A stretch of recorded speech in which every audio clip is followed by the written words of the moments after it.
আমি তো আপনারা সাজেশন দিতে পারবো না, কারণ আমি আপনার মতোই নরমাল কাট। চৌধুরী সাহেব অত্যন্ত ভালো একজন মানুষ, স্বচ্ছ মানুষ, আর বাইক আসলে খুব ভালো চালায় সে। তবে তাকে একজনের পেছনে রাখতে হবে অথবা সবার পেছনে রাখতে হবে, কোনোভাবেই সামনে যাওয়া যাবে না। আর পেছনে যারা আছে তাদের মানে তারা খুঁজেই হবে না তাকে। প্রচণ্ড প্রতিকূল পরিস্থিতিতে তার মাথা একেবারে মানে গভীরে হচ্ছে যে মানে ভেতরে হচ্ছে যে ফুলে ফেপে ওঠে, কিন্তু প্রকাশ করে না, এটা পরে বোঝা যায় আর কি। এই হচ্ছে চৌধুরী সাহেব।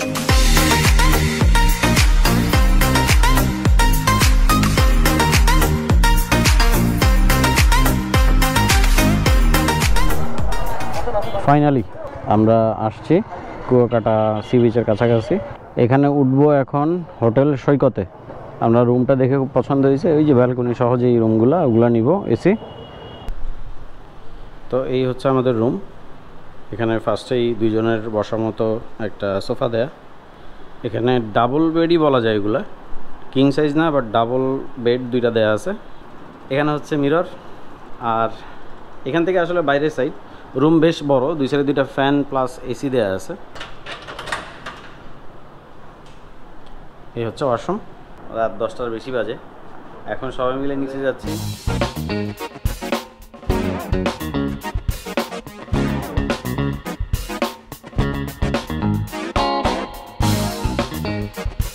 পর্যটক কি কম? হ্যাঁ, একটু কম। ঈদের সময় কীরকম হয়েছিল? ঈদের সময় ভালোই ছিল না? অভিজ্ঞতা হচ্ছে 2007 সালে আসছিলাম, তার থেকে পরিস্থিতির আমূল পরিবর্তন। হ্যাঁ, মানে ভালোর দিকে। এই বিচ কেন্দ্রিক যে পরিবেশ আমরা কক্সবাজারে দেখি, সেই পরিবেশটা কুয়াকাটায় একেবারেই ছিল না, যেটা 2007-এর কথা বলতেছি আমি। তারপরে ধারাবাহিকভাবে এখন আগের থেকে অনেক ভালো।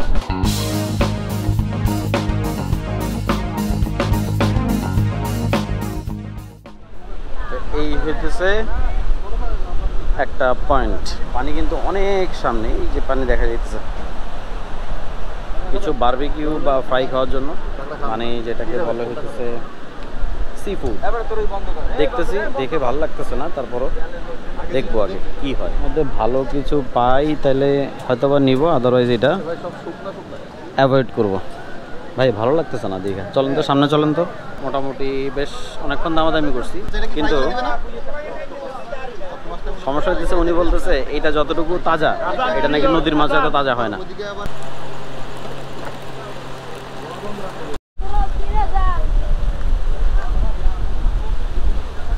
দুই দিন পরে মনে হচ্ছে যে কুয়াকাটায় আসছি। মানে গত 2 দিন তো অন্য জায়গায় ছিলাম, কুয়াকাটার ভিতরে ছিলাম যদিও, কিন্তু বিচে না আসলে আসলে কোনোভাবেই মনে হবে না যে কুয়াকাটা কিংবা কক্সবাজার আসছেন আপনি। লাস্ট 2 দিন বৃষ্টির সাথে যুদ্ধ করতে করতে যে একটা অবস্থা, এখন আইসে এখানে বেশ ভালো লাগতেছে। যে আমাদের কোরাল চলে আসছে, দেখে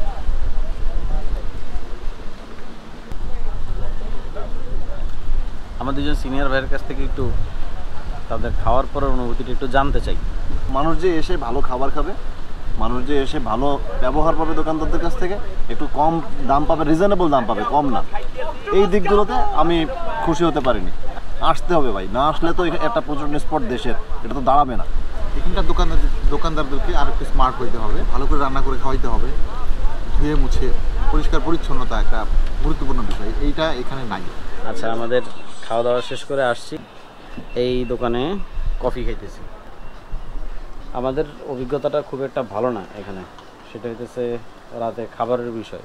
শেয়ার তো করছি, এখন 70-30-তে আমরা আছি, মানে 70% ভরা, কি খায়া ভরা জানি না, কিন্তু ভরা, আর 30% খালি, কিন্তু কি দিয়া ভরবে এটাও জানি না। তারপর 5% চেষ্টা করতেছি কফি দিয়া ভরার জন্য। তারাও আসলে এরকম 70-30-তে না থাকে 100-100 করে ফেলবেন, লাগলে বাসার থেকে ভাত রান্না করে নিয়ে আসবেন, কিন্তু এইখানে বিশ্বাস করে খাইতে যান না, 70-30-তে ঝুলা থাকবে।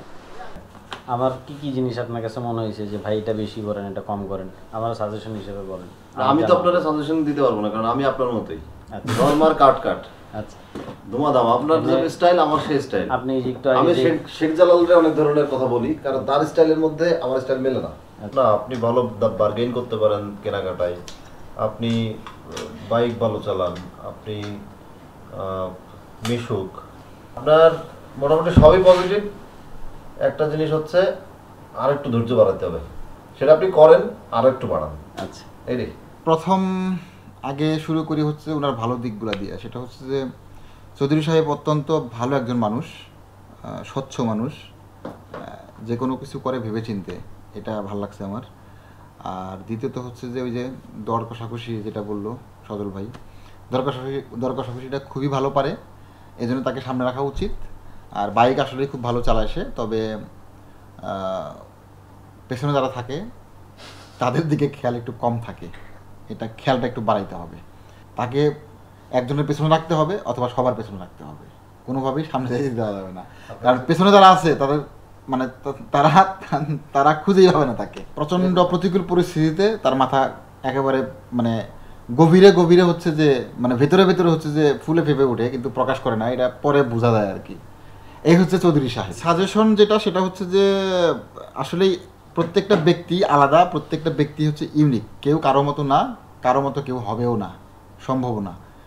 তো উনি যেটা করতেছে ওনার স্টাইল একটা স্টাইল, এটা এখনও সে ভালো করতেছে, সামনে আরও ভালো করতেই থাকবে। সবাই আমার বড় ভাই, আমি সবার থেকে সাজেশন নিয়েই চলতেছি। ইউটিউব থেকে আমরা একসাথে আসছি, এখানে বসছি শুধুমাত্র ইউটিউবের কল্যাণে। যার পজিটিভ আছে তার নেগেটিভ আছে। তো আমার একটু জানার দরকার ছিল আমার কোন কোন বিষয়ে ল্যাকিংস আছে, কোন কোন বিষয়ে আমি একটু পজিটিভ ভাইব নিয়ে চলতেছি। আগামীকাল ইনশাআল্লাহ দেখা হইতেছে। খোদা হাফেজ, টাটা, গুড নাইট। হ্যালো, আচ্ছা আমাদের প্ল্যান একটু চেঞ্জ হয়েছে। আমরা এখান থেকে পটুয়াখালী যেতে চাইছিলাম, বাট এটা ক্যান্সেল করছি, কারণে আমরা সেম রুমটাই সেম রেন্টে আবার রাখছি। আর এখন অলরেডি বাজে দুপুর 1:15। ভাবতেছি এখন খেয়ে আশেপাশে একটু খোঁজ নিব কোথায় কী করা যায়, কীভাবে ঘোরা যায়।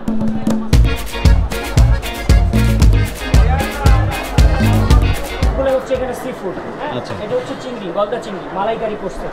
আর এটা হচ্ছে কি আপনার ট্যাংরা মাছ, শেষের দিকে অল্প কিছু উঠানের সাথে সাথে চলে গেছে। খাবার মজা তো এই জন্য। এটা হচ্ছে বেলে, এটা হচ্ছে কি আপনার পোয়া, এটা হচ্ছে কি রূপচাঁদা, বেলাক্কা, এটা হচ্ছে লাক্ষার দুটা, এটা হচ্ছে সবচেয়ে বেস্ট, মজা হবে এটা। হ্যাঁ, এটা হচ্ছে কি আপনার এক ধরনের মাখা মাখা, এটা হচ্ছে কারি, হ্যাঁ লাল কারি। এটা হচ্ছে কি আপনার কোরাল, এটা কি রুই না, এটা হচ্ছে লাক্ষা, দুইটাই লাক্ষা। হ্যাঁ, এটা হচ্ছে কোরাল।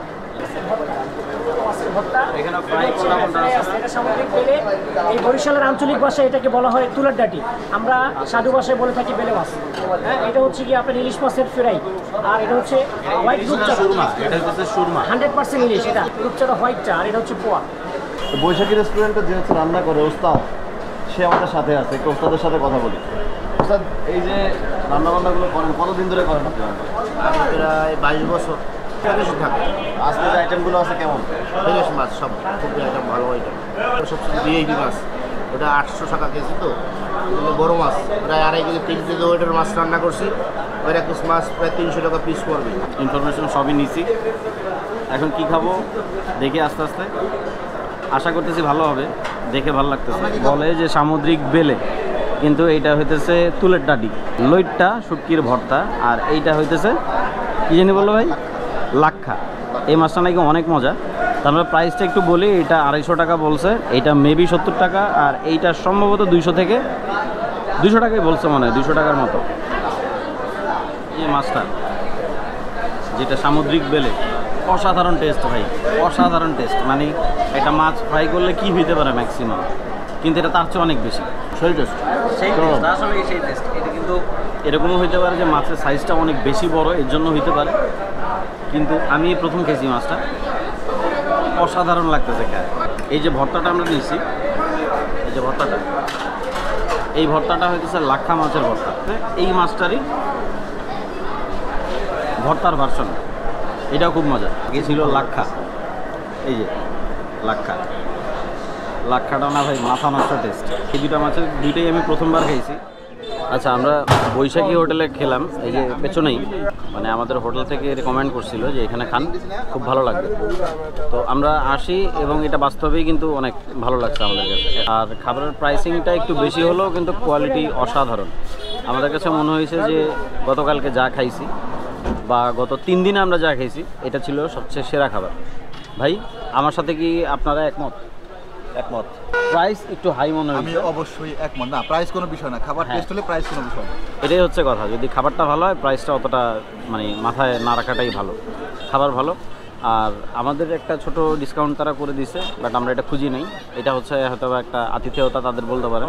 সবাই খাইতেছে রং চা, আর আমি খাইতেছি গোলাপি চা। মানে মেশিনের দুধ চা, এটা রংটা একটু গোলাপি গোলাপি হয়। এত সুন্দর বাতাস যে আসলে একটু বিচে না বসলে মনে হইতেছে এটা সার্থক হবে না আসাটা।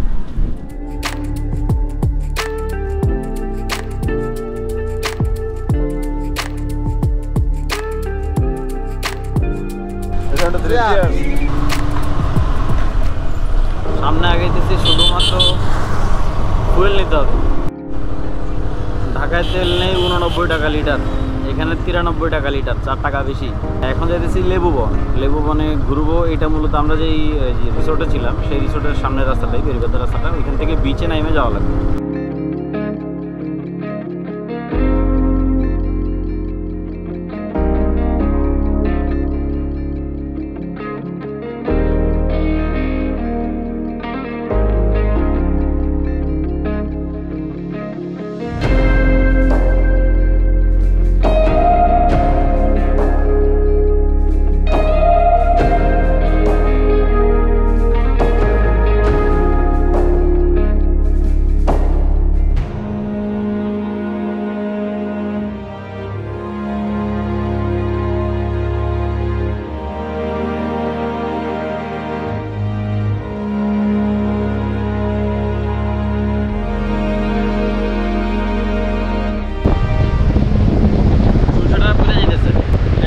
লেবু বাগান যাওয়ার মতো কোনো এনার্জি নাই, প্লাস আমাদের হাতে ওই সময়টুকুও নাই।